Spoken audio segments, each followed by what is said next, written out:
60 years ago this month, Sussex County was Party Town, USA.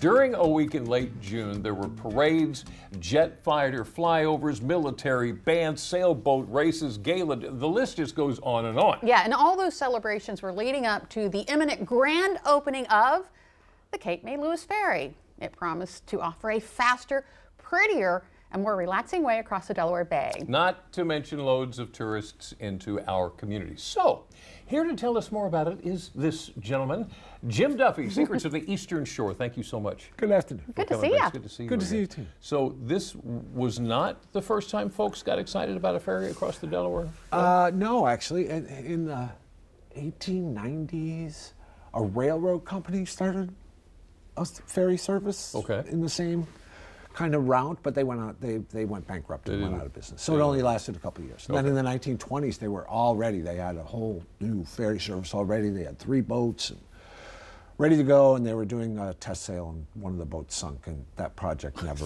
recovered. Bad omen. That project never recovered, so it never came. And then the next 40 years go by before they're able to do that. Now, before I have a little fun with opening day at the Cape May Lewes Ferry, have you ever ridden it? I have. You've ridden it. It's wonderful. It's so much fun. It's spectacular. I have this great memory of my niece McKenna when she was just the age to be awestruck by the whole experience. It's really kind of a cherished memory. But opening day did not go well at the ferry. Really?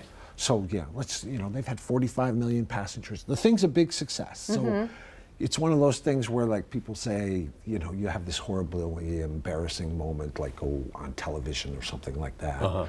And people, say, you'll laugh about this someday. 60 years has gone by, so we can laugh about this now. They're very successful, okay? So they had all these parties. One of these parties, they brought in a boat up from Virginia to be one of the ferry boats, and they had to rename it, and they had to do a christening. So they buy a bottle of champagne that is breakable, unlike the ones you'd get in the store.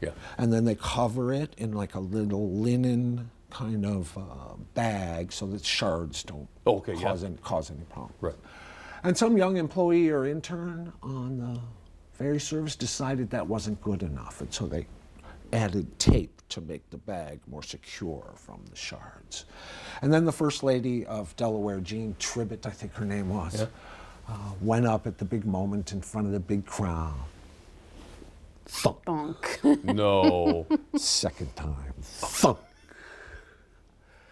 Third time. The charm? Way back. Thunk. Oh. Chivalry is not dead. The head of the ferry service jumped in, said, "Ma'am, can I help you out here?" And he grabbed it, and he actually did break it, and he also broke his thumb in the process. So that was in the lead up. And then we get to the big day itself, and they kind of started early. They weren't quite ready. They were freaking out about missing a whole tourism season. They didn't want to open in October, July. Time's going by. They need money to start coming in. So they didn't have any ferry terminals yet. And the berths were workable, but not quite finished. July 1st, 1964, it's 1,000 degrees out. It's 1,000% humidity. It's the 1960s, so men are wearing sport jackets. Women are not dressed in shorts and T-shirts. There's no ferry terminal. The first trip is from Cape May down to Lewes, and but first, of course, there's hours of speechifying in that crushing heat. Then they didn't put vehicles on because so many people wanted to be on the first boat that they filled the boat with people, and they sailed from Cape May down to Lewes. And when he goes to land at Lewes, the captain goes to land at Lewes, there's a drum in the water that's supposed to say, "Don't go past this drum because there's an underwater pipeline nearby." And the drum is attached with a steel cable. And he's backing up to get into this half-finished berth, and clunk. Oh no. And then that steel cable at the thing goes around one of the propellers.